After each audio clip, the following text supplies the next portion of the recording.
Thomas the tank engine was grumbling to the other engines. I spend my time pulling coaches about ready for you to take out on journeys. The other engines laughed. Why can't I pull passenger trains too? You're too impatient, they said. You'd be sure to leave something behind.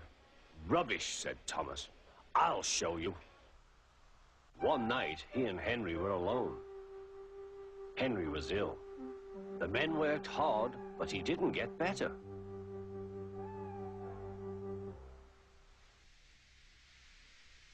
He felt just as bad next morning. Henry usually pulled the first train, and Thomas had to get his coaches ready. If Henry is ill, he thought, perhaps I shall pull his train. Thomas ran to find the coaches. Come along, he fussed. There's plenty of time, they grumbled. Thomas took them to the platform and wanted to run round in front at once. But his driver wouldn't let him. Don't be impatient, Thomas. Thomas waited and waited. The people got in, the conductor and station master walked up and down, the porter banged the doors, and still Henry didn't come. Thomas got more and more excited. Sir Topham Hatt came to see what was the matter, and the conductor and the station master told him about Henry. Find another engine, he ordered. There's only Thomas, they said. You'll have to do it then, Thomas. Be quick now. So Thomas ran round to the front and back down on the coaches ready to start. Let's not be impatient, said his driver. We'll wait till everything is ready.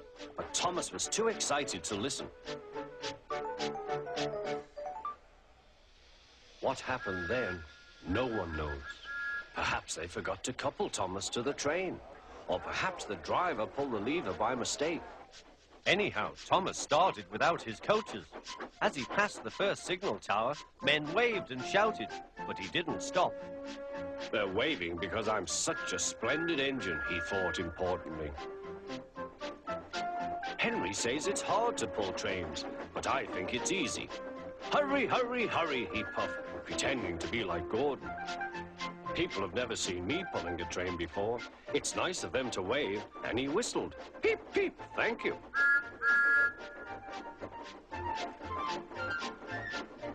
Then he came to a signal at danger.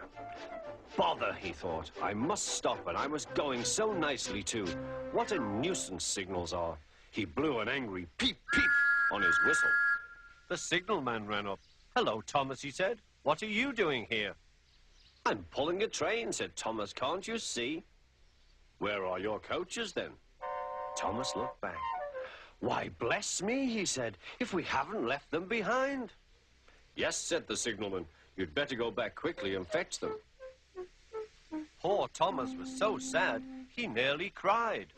Cheer up, said his driver. Let's go back quickly and try again.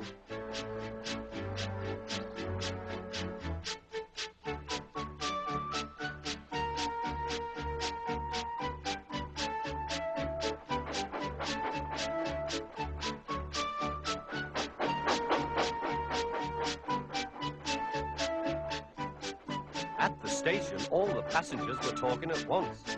They were telling Sir Topham Hatt what a bad railway it was. But when Thomas came back, they saw how sad he was and couldn't be cross.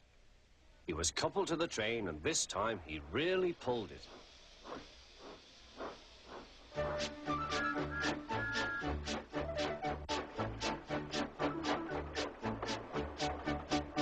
Afterwards, the other engines laughed at Thomas and said, Look, there's Thomas who wanted to pull a train, but forgot about the coaches. But Thomas had already learned not to make the same mistake again.